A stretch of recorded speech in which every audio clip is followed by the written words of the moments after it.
عزیز بھائی اور دوستوں، سفر المظفر کا یہ بابرکت مہینہ جسے لوگ سفر کو صفر سے اور پھر سفر کے مہینے میں توہمات کا شکار، جبکہ اللہ رب العزت نے رسول اللہ صلی اللہ علیہ وسلم کو بڑے واضح الفاظ اور ارشاد میں یہ فرمایا کہ اے محبوب کریم صلی اللہ علیہ وسلم، جو انسان اپنے ذہنوں میں بنا کر جو بات بناتا ہے اور پھر اسی پر ایمان اور یقین اور عقیدہ بنا لیتا ہے تو ہم اسی کے ساتھ ویسے کر دیتے ہیں۔ حتیٰ کہ ایک بت پرست جب بت کے سامنے سجدہ کرتا ہے تو رب تعالیٰ اس کو بھی صبح کے وقت سجدہ کرنے کے بعد صبح کو پھر اس کو رزق عطا کرتے ہیں، آتش پرست کو بھی عطا کرتے ہیں، سورج پرست کو بھی عطا کرتے ہیں۔ اور ایک بندہ مومن جب وہ اللہ کے سامنے صبح سویرے اٹھ کر سر بسجود ہو کر اپنے رب کے ہاں اپنے ہاتھوں کو اٹھاتا ہے تو اللہ تبارک و تعالیٰ اسے جو رزق عطا کرتے ہیں وہ دنیا کا صرف رزق نہیں، وہ آخرت کا رزق جنت کی صورت میں عطا کرتے ہیں۔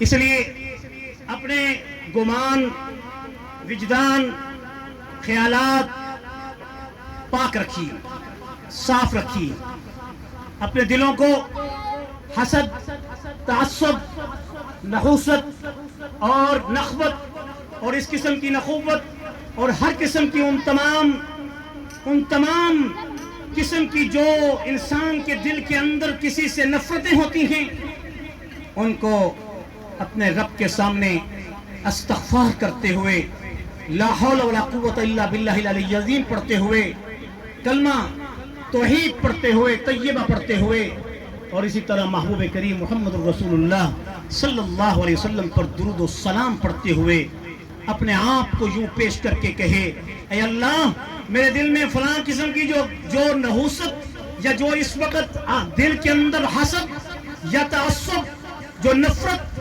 پیدا ہو چکی ہے، اے رب اگر تو اس کو اپنی طاقت سے نہیں ہٹائے گا تو میرے دل سے یہ نہیں ہٹ سکتی۔ جب اقرار کر لیتا ہے انسان تو اللہ پاک اس کے دلوں کو پاک کر دیتا ہے۔ حضور اکرم صلی اللہ علیہ وسلم کی حدیث مبارک ہے، انا عند ظن عبدی بی، میں بندے کے گمان کے ساتھ ہوتا ہوں، بندہ جیسے مجھے سوچتا ہے میں ویسے اس کے ساتھ کر دیتا ہوں۔ لوگوں، اللہ کے ہاں اللہ کے سامنے اللہ کو اپنے ذہنوں میں اچھے طریقے سے یاد کیا کرو، برے الفاظ سے یا برے کلمات سے یا تانا زنی سے یا کسی گلہ و شکوے سے اپنی زبان کو محفوظ رکھو اور توبہ کرتے رہو، استغفار پڑھتے رہو۔ سفر المظفر کے مہینے میں اکثر لوگوں کی عادت ہوتی ہے، وہ یہ سمجھتے ہیں کہ اس مہینے میں اگر ہم شادیاں کریں گے تو شادی صفر، اگر ہم اس مہینے میں سفر کریں گے تو سفر صفر۔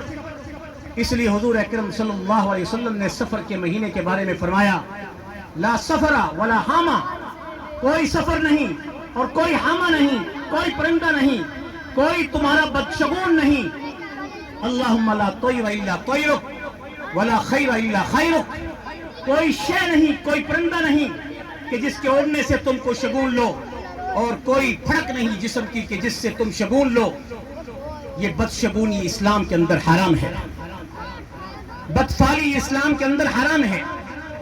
عن عمران بن حسین رضی اللہ عنہ ان النبی صلی اللہ علیہ وسلم لیس منا من تطیر او تطیر له او تکہن او تکہن له او تسحر او تسحر له ومن اتى عرافا او كاهنا فصدقه مما يقول فقد كذب بما انزل على محمد صلی اللہ علیہ وسلم، رواہ البزاز او كما قال علیہ الصلاة والسلام۔ صحیح السند جید اسناد کے ساتھ یہ حدیث عمران بن حسین رضی اللہ عنہ نقل کرتے ہیں، حضور اکرم صلی اللہ علیہ وسلم کا فرمان مبارک ہے، لیس منا من تطیر او تطیر له، جو شخص بدفعلی کرے یا بدفعلی کرائے وہ ہم میں سے نہیں ہے۔ او تکہن او تکہن له، جو کسی کہانت اور کاہن کے پاس، تجوبی کے پاس جائے یا پھر کسی ایسے عدد سے یا کسی ایسے علم سے جو علم غیب اللہ کا ہے، عالم الغیب اللہ کی ذات ہے، اس سے مستقبل کے فیصلے کرانے کی خاطر اپنا ہاتھ دکھائے یا اپنا حساب کرائے، اللہ کے پاک پیغمبر صلی اللہ علیہ وسلم کا فرمان مبارک ہے وہ ہم میں سے نہیں ہے۔ او تطیر او تطیر له، او تکہن او تکوہن لہ او تسحر او تسحر لہ. اور جو شخص سحر کرتا ہے، جادو کرتا ہے یا جادو کرواتا ہے وہ ہم میں سے نہیں ہے. کیا ہے جادو؟ جو اللہ اور اس کے رسول کے احکامات سے ہٹ کر غیر اللہ کو پکار کر جنات اور شیاطین کی مدد سے کلام اللہ کا غلط استعمال کر کے جب وہ کوئی ایسی کلام یا ایسا تعویذ اور گنڈا جو شرک پر منحصر ہوتا ہے اگر وہ کسی کے لیے کرتا ہے تو اس کا ایمان بھی خالی اور اس کی آخرت بھی برباد. اللہ کے پاک پیغمبر نے فرمایا وہ ہم میں سے نہیں ہے. پھر فرمایا وَمَنْ أَتَىٰ عَرَّافًا أَوْ كَاهِنًا، جو شخص کسی کاہن نجومی کے پاس، کسی عراف کے پاس جب وہ آ کر اپنا ہاتھ دکھانے کے لیے آتا ہے تو اللہ کے پاک پیغمبر صلی اللہ علیہ وسلم فرماتے ہیں فَصَدَّقَهُ مِمَّا يَقُولُ، پس اگر وہ اس بات کی تصدیق کرتا ہے جو اس کو وہ خبر دیتا ہے تو اس کی اس خبر کی تصدیق کرنے پر رسول اللہ کا یہ فرمان ہے فَقَدْ كَذَّبَ بِمَا أُنزِلَ عَلَى مُحَمَّدٍ صلی اللہ علیہ وسلم، اس شخص نے میرے اوپر اترے ہوئے قرآن مجید کا انکار کر دیا. اس لیے بالخصوص جو یہ بدشگونیاں اور توہمات جو ہمارے خاص طور عورتوں کے اندر بہت زیادہ پھیلی ہوئی ہیں اور وہ بہت سے ایسے گنڈا طویلوں والوں کے پاس جا کر توہمات کا شکار بھی ہوتی ہیں اور پھر غیر شرعی طریقے سے علاج کرنے کی وجہ سے ایمان سے بھی دور ہو جاتی ہیں. انہیں سوچنا چاہیے کہ سب کچھ اللہ کے ہاتھ میں ہے. اس لیے رسول اللہ صلی اللہ علیہ وسلم کو اللہ تبارک و تعالی نے ان تمام خرافات اور توہمات اور بدشگونیوں سے بچنے کی خاطر یہ کہا کہ اے محبوب کریم صلی اللہ علیہ وسلم آپ کا ایمان تو بڑا مضبوط اور کامل ہے مگر امت کو یہ الفاظ خود پڑھ کے بتاؤ اور اقرار کر کے کہو تاکہ امت آپ کے اقرار شدہ الفاظ کو اپنے لیے یقینی درجے کا، اپنے لیے ایمان کا درجہ بنا کر اپنی زندگی کا اس کو منشور اور دستور بنائے. قرآن مجید میں ہے قُلْ لَا أَمْلِكُ لِنَفْسِي نَفْعًا وَلَا ضَرًّا إِلَّا مَا شَاءَ اللَّهُ وَلَوْ كُنْتُ أَعْلَمُ الْغَيْبَ لَاسْتَكْثَرْتُ مِنَ الْخَيْرِ وَمَا مَسَّنِيَ السُّوءُ إِنْ أَنَا إِلَّا نَذِيرٌ وَبَشِيرٌ لِقَوْمٍ يُؤْمِنُونَ. کہہ دیجئے محبوب کریم محمد الرسول اللہ صلی اللہ علیہ وسلم لا املک لنفسی نفعا ولا ضرا، میرا اللہ وہ طاقتور ہے، وہ قوت والا ہے، وہ داتا ذات ہے، وہ دینے والی ذات ہے کہ ساری کائنات کے شجر حجر کائنات کی کوئی بھی شے جو جس طرح کی بھی روح رکھتی ہے، انسانوں میں ہے یا حیوانوں میں ہے، جنات میں ہے، ملائک میں ہے، اگر وہ سب کے سب بھی مل کے اللہ کو پکاریں تو اللہ ان کو سب کو بیک وقت سننے کی طاقت رکھتا ہے. جیسے آپ مجھے ایک آواز کی صورت میں سن رہے ہیں، اللہ سب کی بیک وقت پکار کو بیک وقت سن سکتا ہے. یہ اس کی طاقت اور قوت ہے. اور اس کی طاقت اور قوت یہ ہے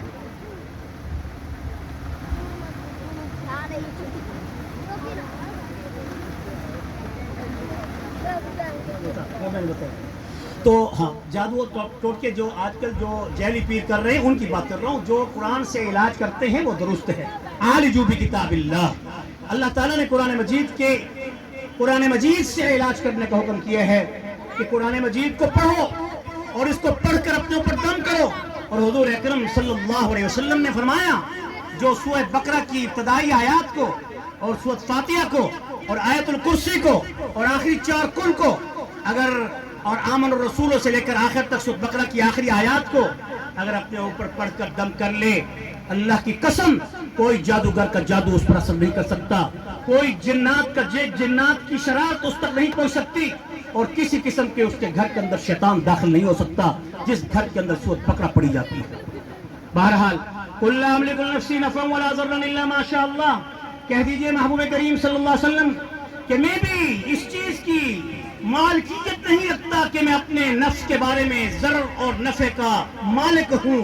میرا مالک اللہ ہے جو میرے ضرر اور نفع کا مالک اور خالق ہے. لا املک لنفسی نفعا ولا ضرا الا ما شاء اللہ ولو كنت اعلم الغیب لاستكثرت من الخیر. اگر عالم الغیب اللہ کی ذات ہے، اگر علم غیب کی خبریں اللہ نے مجھے دی ہیں، وہ وحی کا حصہ ہیں جو میں آپ تک پہنچاتا ہوں. وما ينطق عن الهوى ان هو الا وحی یوحى. اگر اللہ مجھے اپنی طرف سے وحی نہ کرتا تو میں تمہیں علم غیب کی خبر بھی نہ دے سکتا. اس لیے اگر میں جانتا علم غیب کو تو پھر لاستكثرت بالخیر، میں تو پھر اپنے خیر کو زیادہ پہلے سے زیادہ اکٹھا کر لیتا. لاستكثرت من الخیر. وما مسنی السوء ان انا الا نذیر وبشیر لقوم یؤمنون. مجھے کوئی وما مسنی السوء، کوئی برائی نہیں پہنچ سکتی مجھے مگر اللہ کے حکم سے.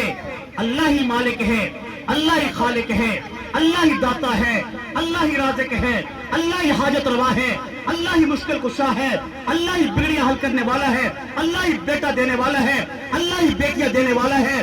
جو اللہ کی تقسیم ہے وہ تقدیر ہے، جو تمہارے لیے اسباب ہیں وہ تدبیر ہے. تدبیر کو اختیار کرنا تمہارے اوپر واجب ہے اور تقدیر پر یقین کرنا ایمان کا حصہ ہے. میرے عزیز بھائی اور دوستو، ان انا الا نذیر وبشیر لقوم یؤمنون. میں تو ایمان والوں کے لیے بشیر بھی ہوں اور نذیر بھی ہوں. جو میری بات کو ماننے والا ہے میری بشارتیں ہیں اس کے لیے، اور جو میری باتوں سے انحراف کرتا ہے، اعراض کرتا ہے، منہ موڑتا ہے، شرک و بدعت کا شکار ہوتا ہے تو پھر اس کے لیے میری انذار ہیں اور میری طرف سے اس کو پھر ان عذابوں کی جیسے جنت کی خوشخبریاں ہیں تو جہنم کے عذابوں کا اس کو ڈراوا بھی ہے. میرے عزیز بھائی اور دوستو، اس لیے سفر کے مہینے میں توہمات کے شکار ہونے کی بجائے رسول اللہ صلی اللہ علیہ وسلم کی تعلیمات پہ عمل کرتے ہوئے آپ کو پتہ ہونا چاہیے کہ رسول اللہ صلی اللہ علیہ وسلم کی حضرت فاطمہ الزہرا رضی اللہ عنہا لخت جگر بطول سیدہ فاطمہ الزہرا رضی اللہ عنہا کا نکاح سیدنا علی مرتضیٰ سے بھی سفر کے مہینے میں ہوا. اور خدیمہ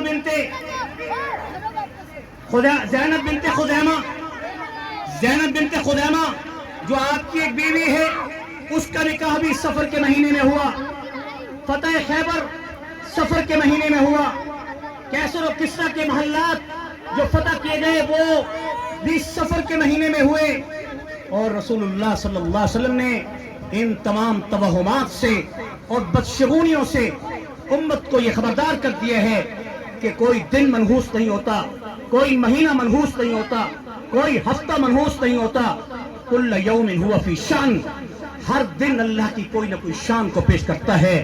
یا شان رحمت ہوتی ہے، یا شان زحمت ہوتی ہے، یا شان جلالی ہوتی ہے، یا شان جمالی ہوتی ہے.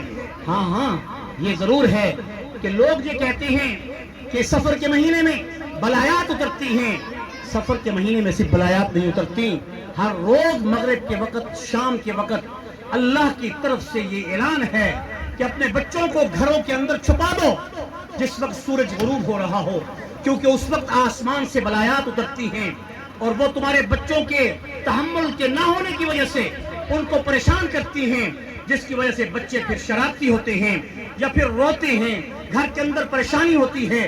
اس لیے حضور صلی اللہ علیہ وسلم کی یہ پیاری حدیث کہ جیسے سورج غروب ہونے کا وقت ہو اس وقت بچوں کو گھر سے مت نکالو، یا اگر گھر سے نکلے ہوئے ہوں تو ان کے اوپر تعوذات پڑھتے رہو، اللہ کا ذکر کرتے رہو، ان کے اوپر کوئی قرآن کی آیات پڑھ کر پھونکتے رہو. جس وقت مغرب ہو جائے، سورج غروب ہو جائے، نماز کا وقت ہو جائے، پھر اس کے بعد بچوں کو باہر نکالو. اس سے پہلے جو وقت غروب کا ہے اس وقت بچوں کو گھر کے اندر رکھو. تو یہ تو ہر روز کی بات ہے، یہ صرف سفر کے مہینے کی بات نہیں ہے. اور پھر یہ کہنا کہ اس مہینے میں بیماریاں آتی ہیں اور حضور اکرم صلی اللہ علیہ وسلم اس مہینے میں بیمار ہوئے. کوئی شک نہیں، آپ صلی اللہ علیہ وسلم سفر کے آخری دنوں میں بیمار ہوئے اور آپ صلی اللہ علیہ وسلم کی وفات مبارک ربیع الاول میں ہوتی ہے اور آپ کی بیماری آخری سفر کے دنوں میں ہوتی ہے. اور اس پر اجماع ہے، متفق علیہ بات ہے.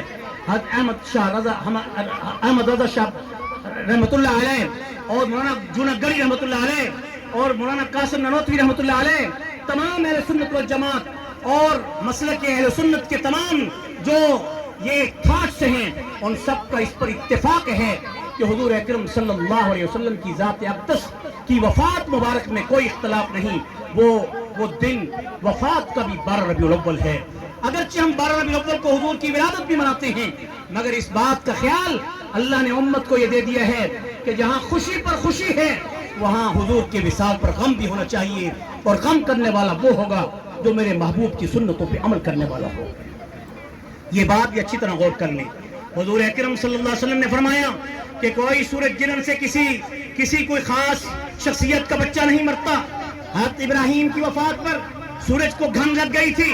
لوگوں نے کہا دیکھو کیونکہ محمد صلی اللہ علیہ وسلم کیونکہ مسلمانوں کے نبی ہیں تو ایک بڑی شخصیت ہیں، اس سے سورج کو گھن لگ گئی. حضور نے فرمایا نہیں، سورج کو گھن لگے یا چاند کو گھن لگے وہ اللہ کے حکم میں ہے، یہ امور ربی ہے. اس میں کسی کی موت پر کسی سورج اور چاند کو گھن نہیں لگتی. اور حضور اکرم صلی اللہ علیہ وسلم کا فرمان مبارک ہے کہ جب آنکھ پھڑکے یا کوئی جسم پھڑکے اس وقت لا حول نہ پڑھو، اعوذ باللہ پڑھو. اس وقت یہ بدشگونیاں اور توہمات کہ دائیں آنکھ پھڑکے تو عذاب آ رہا ہے، مصیبت آ رہی ہے، کوئی خبر بری آ رہی ہے، اور اگر بائیں آنکھ پھڑکے تو کوئی خوشخبری آ رہی ہے، یہ سارے توہمات ہیں. اسلام میں اس کی کوئی گنجائش نہیں ہے. بہرحال مختصر میرے محبوب محمد مصطفیٰ صلی اللہ علیہ وسلم کی یہ ساری احادیث اور آیات قرآنیہ جو آپ کے سامنے پیش کی، اللہ سے دعا کرتا ہوں کہ اللہ تعالی ہم سب کو اس پیارے نبی کی پیاری سنتوں پر عمل کرنے کی پوری توفیق نصیب فرمائے. آئیے سب مل کے درود شریف پڑھیے اور دعا کے لیے ہاتھ اٹھائیے. اللہ تعالی مرحومین کو ہمارے ثواب میں شریک فرما کر انہیں جنت الفردوس نصیب فرمائے.